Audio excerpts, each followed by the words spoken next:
Hola, estamos en La Zurda. Esta vez vamos a hablar de Argentina. Para esto está con nosotros Nora, de la Comisión Santiago Maldonado. Bienvenida, Nora. Muchas gracias.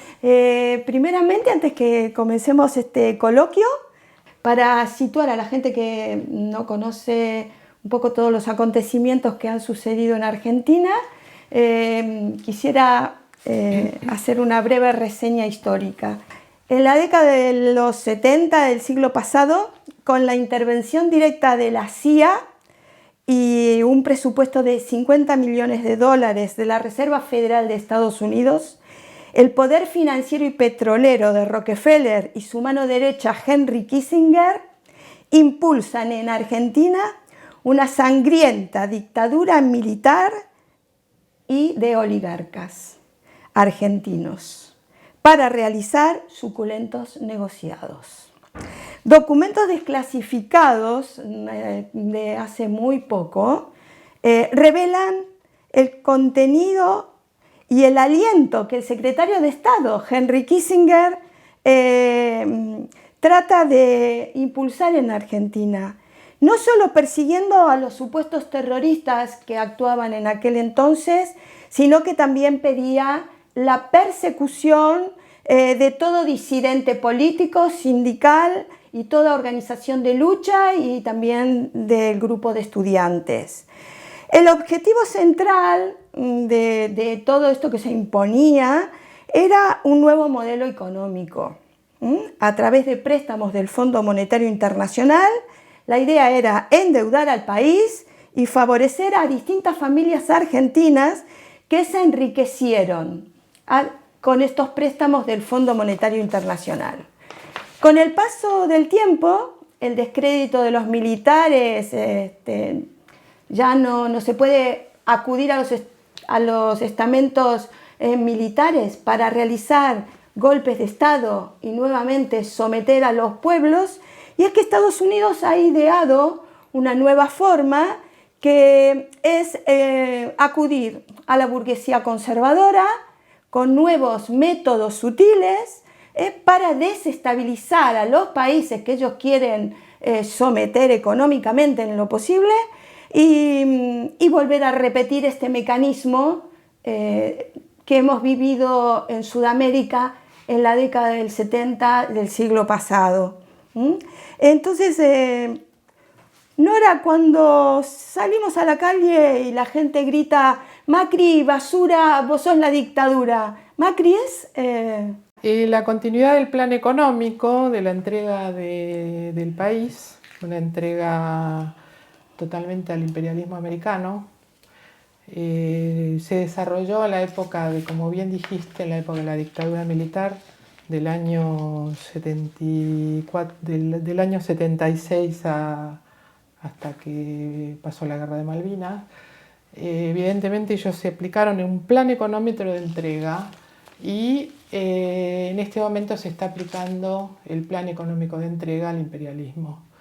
Evidentemente la metodología que se utilizó en aquella época y lo que se llamó el Plan Cóndor, que fue todo el Cono Sur, las dictaduras del todo el Cono Sur, fue para eso, para implantar este plan. En este momento no hay 30.000 desaparecidos, pero hay una represión indiscriminada de grandes sectores de Argentina. Enumerar un poco, como bien dices tú, la parte histórica, ¿no? El año 74-76, no tenemos que dejar de nombrarlo, en la época de Isabel Perón, funcionaba la AAA con grupos Las Patotas, los grupos paramilitares. En ese momento asesinaron a 1.500 opositores políticos, eran 40 balazos, uno era para el asesinado y 39 para los compañeros. Implantar el tema del terror, se implantó la desaparición, también hubo en la época de Isabel Perón, y evidentemente en el año 76, cuando se da la dictadura cívico-militar, ahí tenemos 30.000 compañeros detenidos desaparecidos. En ese momento había 10.000 presos políticos y 2 millones de exiliados, ¿sí? Todo ese plan, esa represión que hubo, que se llamó el plan sistemático, desaparecieron 500 hijos de nuestros compañeros, que son los que buscan las abuelas de Plaza de Mayo, que se han encontrado 127, pero hay 500, dentro de esos 500 se han encontrado 127. Todavía está el tema sin resolver.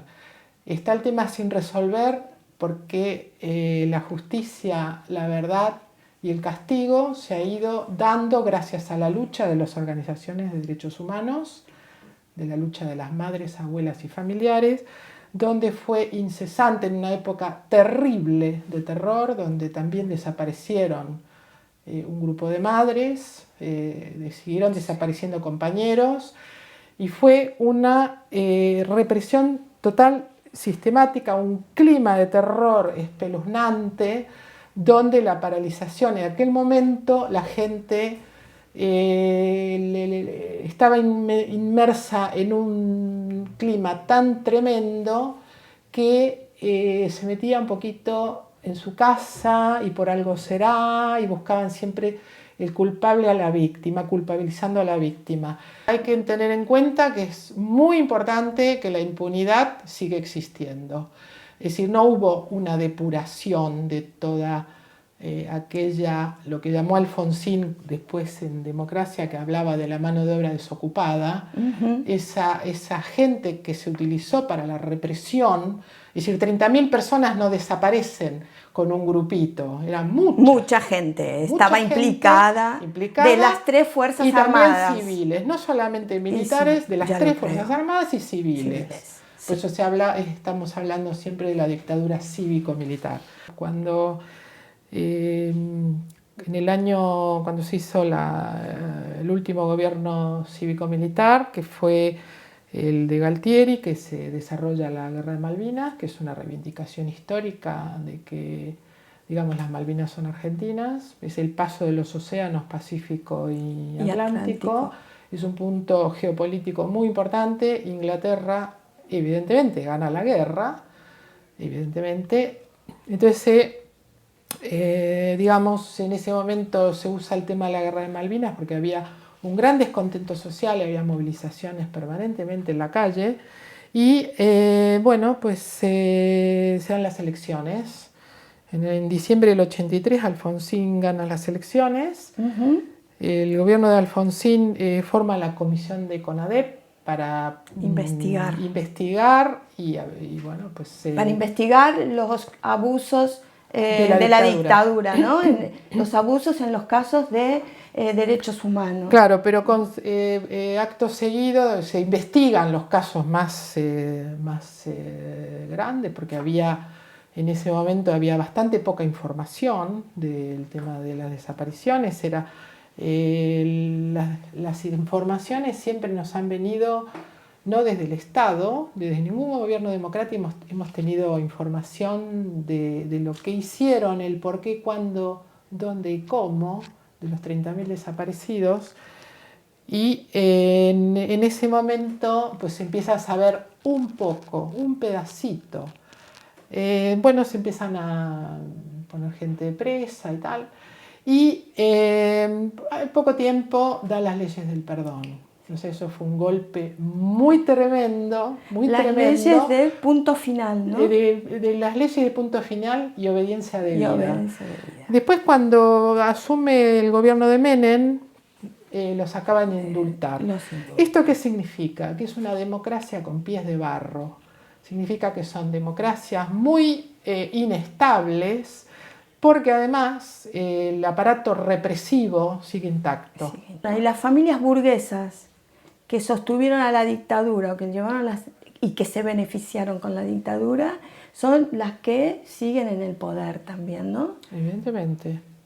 Siguen influenciando y presionando. Hay una burguesía nacional de la cual está muy contenta con el gobierno de Macri y está muy contenta con el gobierno de la dictadura militar. Evidentemente, estaban muy contentos. Y esa es la misma que Alfonsín en su discurso en la rural, que es un discurso que se hace tradicional, que es en la apertura de la feria del ganado, de la feria ganadera, los ganaderos, los terratenientes, abucheaban a Alfonsín por las reformas que él quería implementar, ¿no es cierto? Bueno, y les molestó muchísimo, evidentemente, que se los pusiera en los tribunales, se los juzgase, pero bueno, acto seguido se les perdona, así por decretazos, o sea, que mira, aquí la ley se perdona todo el que obedecía órdenes, y entonces, bueno, pues, y bueno, viene Menem y Menem les da el golpe del indulto. Menem asciende o asume al poder casi como a través de una especie de golpe de Estado, entre comillas, a Alfonsín.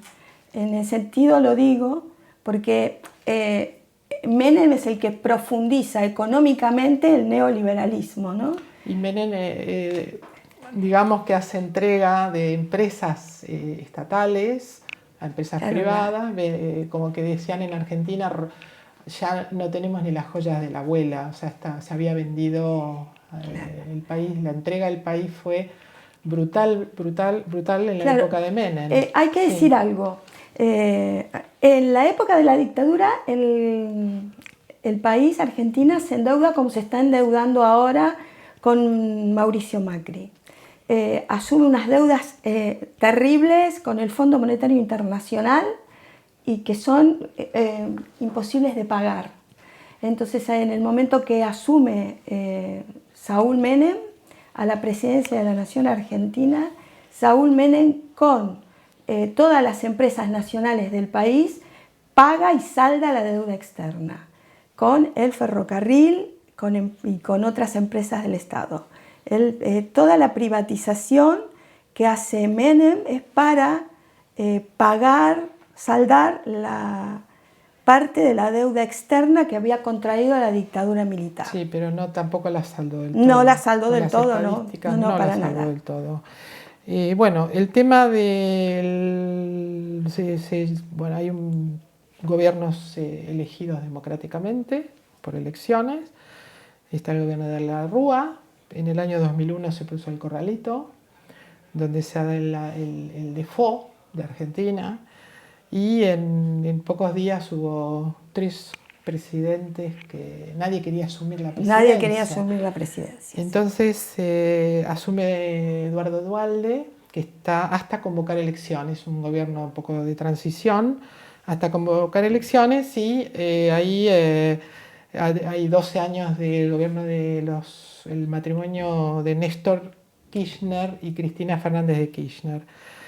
Y en el 2015, el 10 de diciembre, asume el actual presidente Mauricio Macri, donde no hay que olvidar que Mauricio Macri pertenece a un sector de la burguesía argentina, evidentemente que está al servicio de Estados Unidos, de la entrega a Estados Unidos, y voy a explicar un poquito la situación actual, dado que poco sabemos en este momento, porque aquí los medios de comunicación hablan de muy poca cosa de Argentina, y este es el objetivo, creo, del programa. Sí. Lo que no consiguieron la dictadura militar con el Plan Cóndor, con las dictaduras del Cono Sur, los consiguieron relativamente, pudieron con el tema del endeudamiento. En este momento lo está consiguiendo con un gobierno elegido democráticamente. Hay una gran militarización en el territorio a través de la instalación de bases militares de Estados Unidos, sí, de Israel e Inglaterra, que bueno, Inglaterra siempre ha estado porque domina el tema de la Patagonia. Hay que recordar que cuando se pierde la guerra de Malvinas, no es que quedan unos campesinos en Malvinas, hay una base de la OTAN. Está totalmente la zona militarizada. Cosa que, si bien no se dice aquí en España, pero tampoco se dice en Argentina. Exactamente. No solamente es en la Patagonia, sino en la triple frontera entre Bolivia, Paraguay y Brasil, que hay bases militares, en Mendoza también. Y en la Patagonia, concretamente, la más grande es la de Neuquén. En Vaca Muerta. En Vaca Muerta, qué casualidad. Es una casualidad. Es una reserva de petróleo muy importante. Y también hay que entender que Argentina tiene reserva de agua, de petróleo, de litio y de otros las bases minerales militares de la OTAN están puestas justamente donde están esos recursos naturales. La triple frontera es donde están los acuíferos, donde está la libre navegabilidad, es una reserva, es la tercera reserva de agua del mundo. Qué casualidad que donde está Vaca Muerta es en la provincia donde desapareció Santiago Maldonado. Es en la provincia donde se persigue a los mapuches y donde se persigue todo levantamiento en protesta de todos los abusos que están haciendo los señores feudales que están adueñándose del territorio de la Patagonia, ¿no? Bueno, hay una gran represión en la Patagonia de los pueblos originarios, una gran represión del pueblo mapuche, donde se los criminaliza, se les roba constantemente sus tierras, ¿sí? Se los va arrinconando porque hay unos señores como Benetton y como Lewis, que son amigos del presidente, tienen, entre otros, ¿sí? Tienen grandes extensiones de hectáreas de campo en la Patagonia y utilizan la gendarmería para reprimir a los pueblos originarios, que son los auténticos dueños de toda la zona, de las reservas que tienen ellos. Lo que quiero mencionar dentro de todas las medidas nefastas que está cometiendo este gobierno de Macri, que es la firma con el Fondo Monetario Internacional, donde acrecienta el endeudamiento y la dependencia de la Argentina. Christine Lagarde, que es la presidenta del Fondo Monetario, tiene un despacho en el Banco Central. Hay que también decir que los recortes en educación son atroces, pero que los niños que van al colegio no van para aprender en muchos sectores del territorio argentino, van a comer al colegio.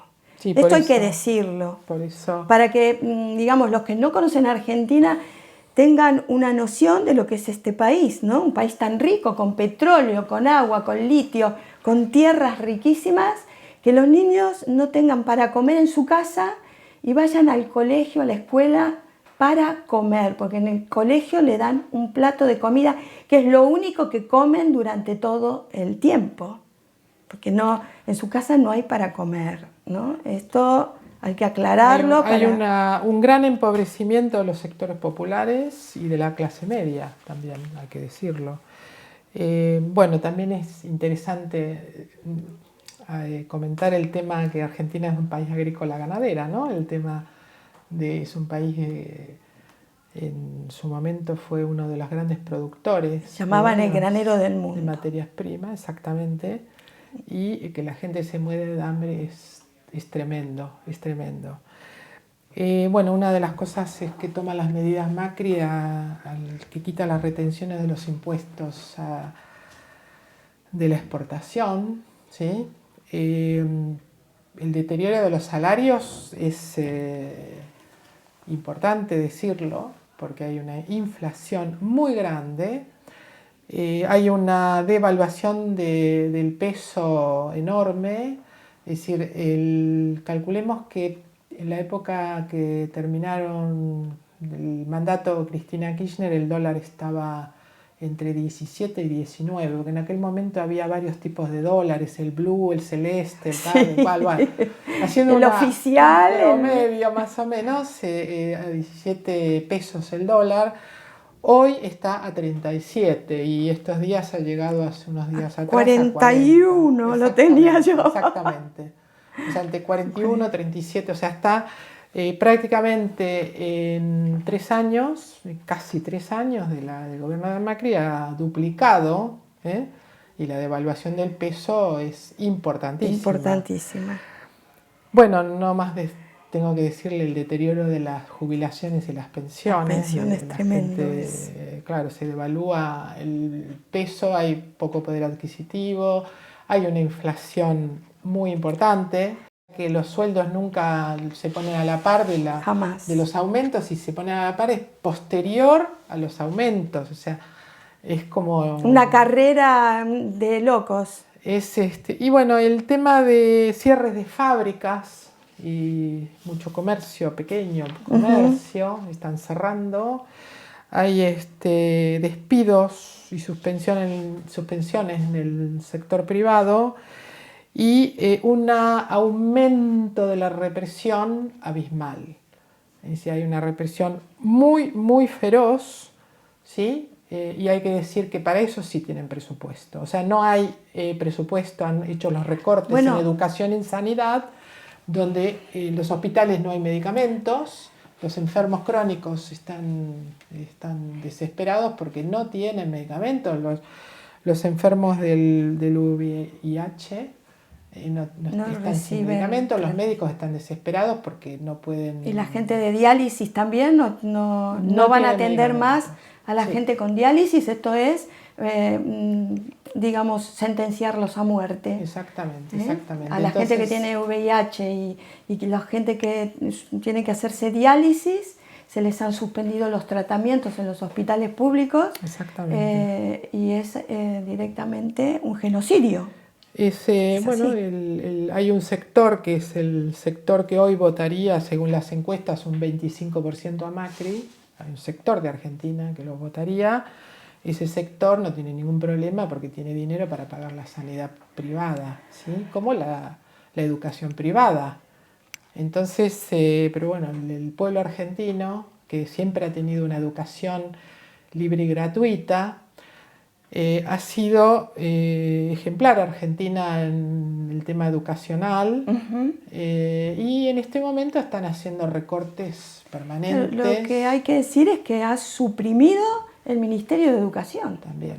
Y el Ministerio de Sanidad. Sí, está suprimido, no existe Ministerio de Educación. ¿Qué significa que no haya Ministerio de Educación? No hay programa educativo.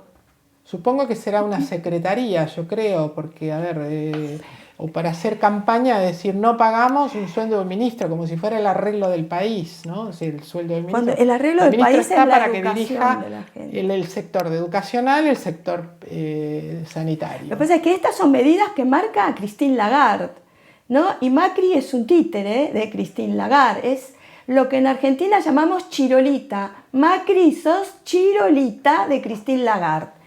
Porque un país sin educación, que no haya educación, es un país que no se puede comprender. Que no haya un ministerio de educación es inconcebible bajo todo punto de vista. Es algo que no se puede creer.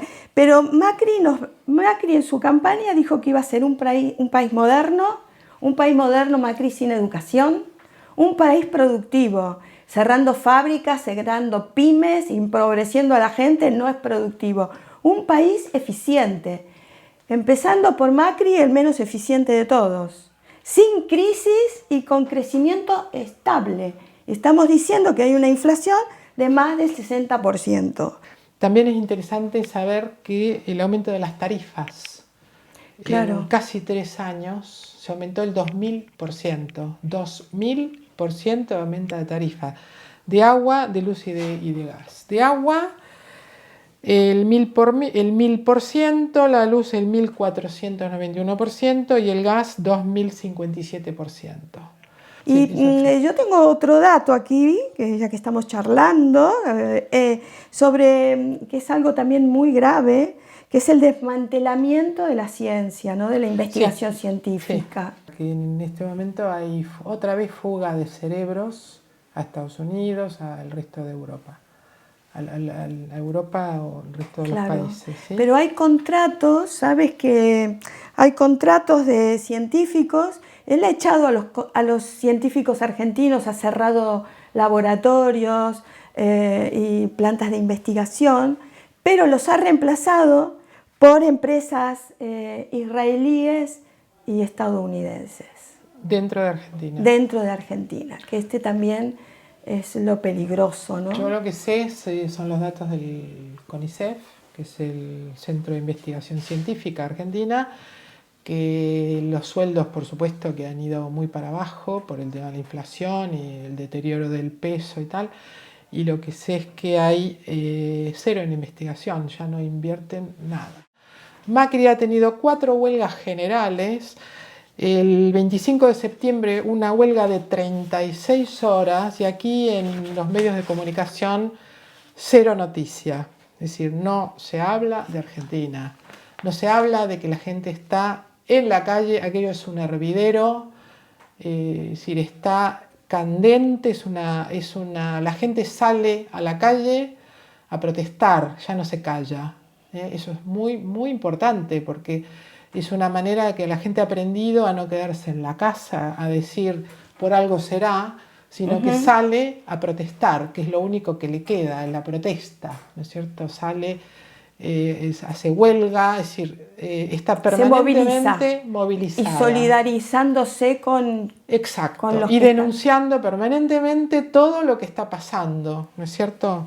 Hay estudiantes en la calle, los trabajadores en permanente, astilleros, alpargatas, hay fábricas de las que están haciendo reducción de plantilla, el tema de los salarios. Hubo 10.000 empleados hace un mes y pico, 10.000 empleados del Ministerio de Justicia que los iban a echar del ministerio y al final salieron a la calle, la pelearon y bueno, han sido...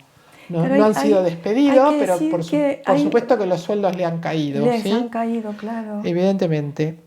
Después es interesante saber de que hay movimientos como la Marea Verde, que son grupos de chicas que están por la ley del aborto legal, seguro y gratuito.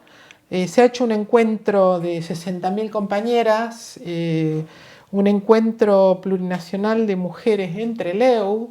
Neuquén. Trelew es una ciudad en la provincia de Neuquén. De Neuquén.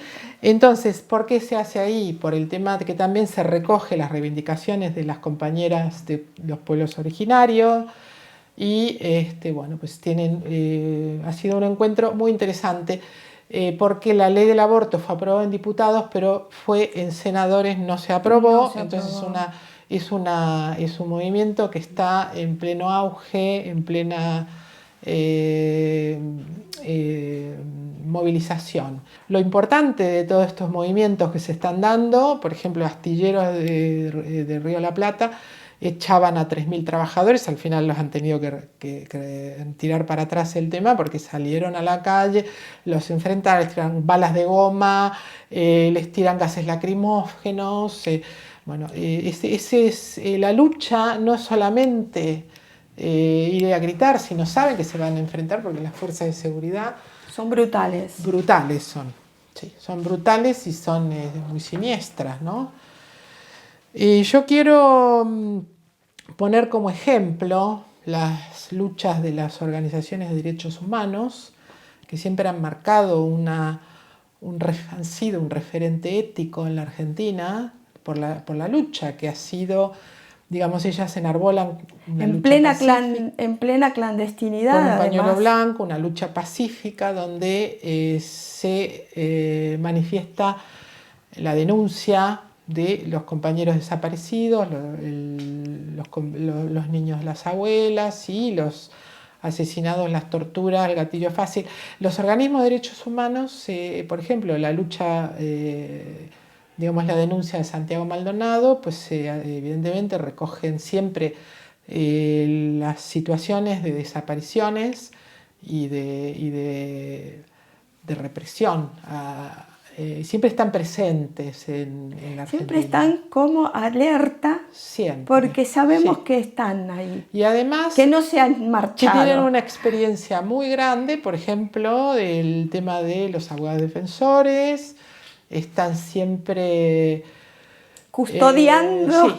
Sí, siempre ayudando a la gente. Y además la memoria, ¿no? Y la memoria, además se saben mover en situaciones de violencia. Entonces siempre están sacando de Nora abuso Cortiñas, de poder. Nora Cortiñas en especial, que siempre Nora es una gran luchadora de Madre de Plaza de Mayo, de línea fundadora, y también está Pérez Esquivel, entre otros. También quiero decir que las madres están mayores, Sí.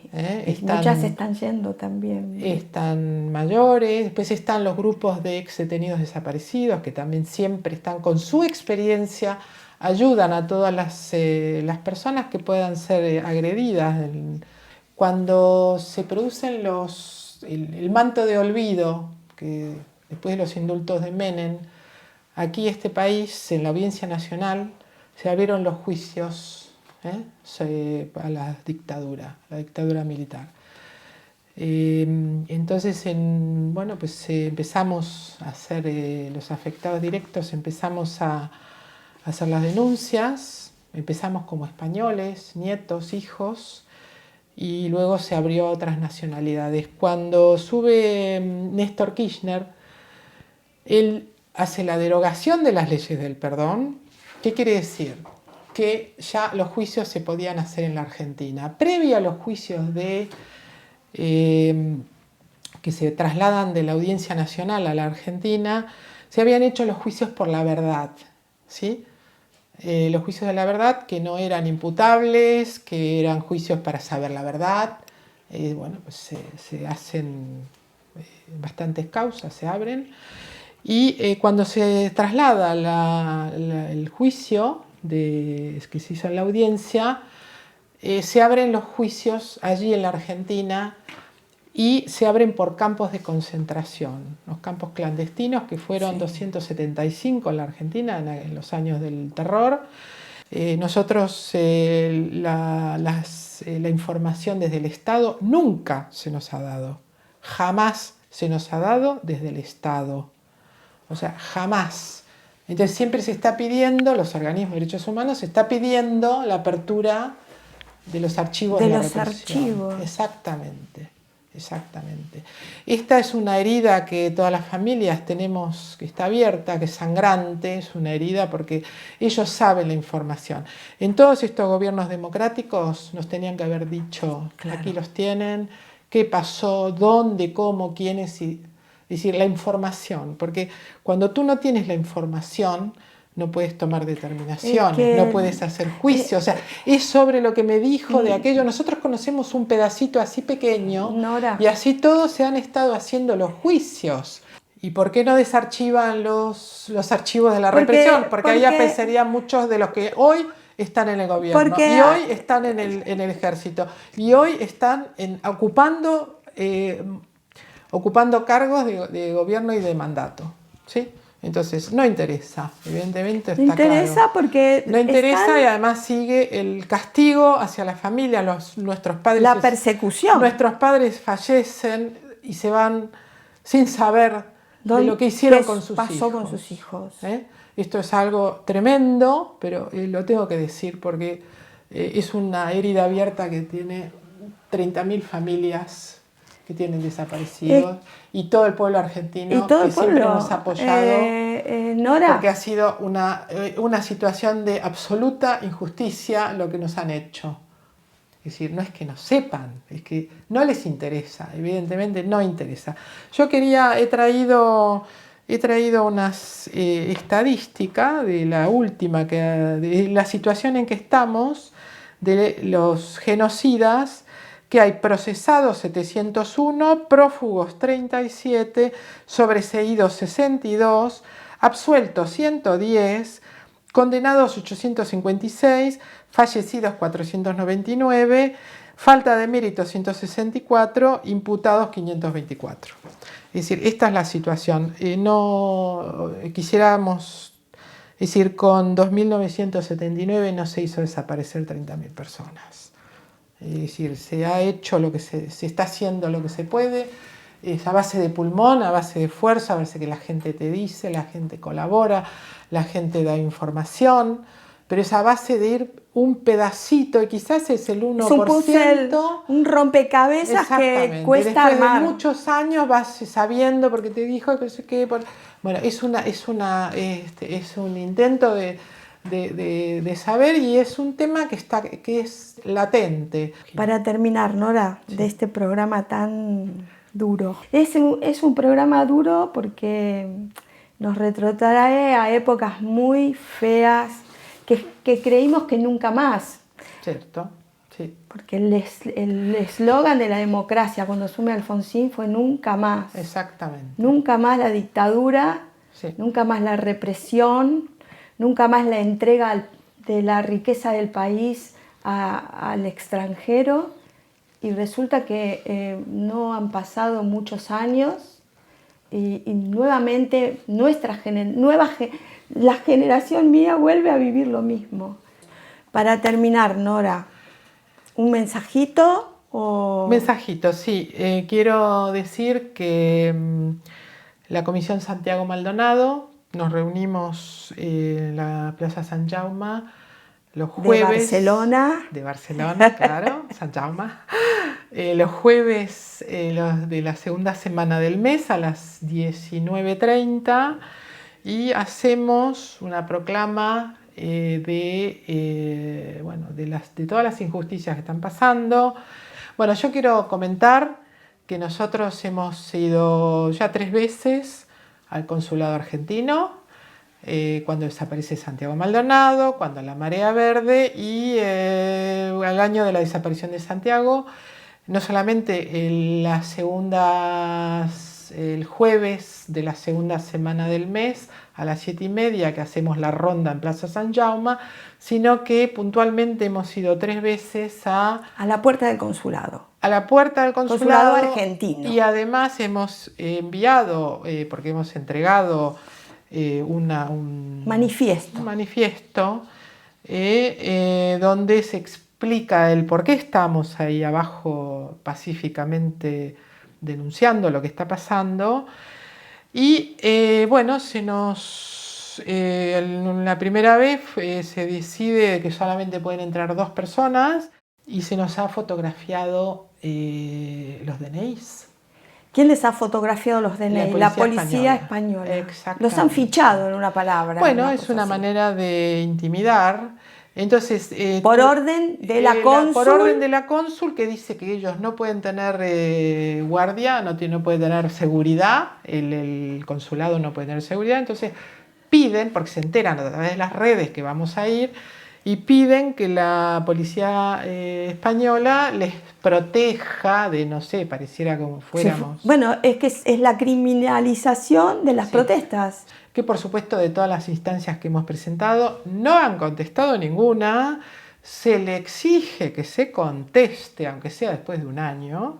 Empecemos por la primera, la segunda y la tercera.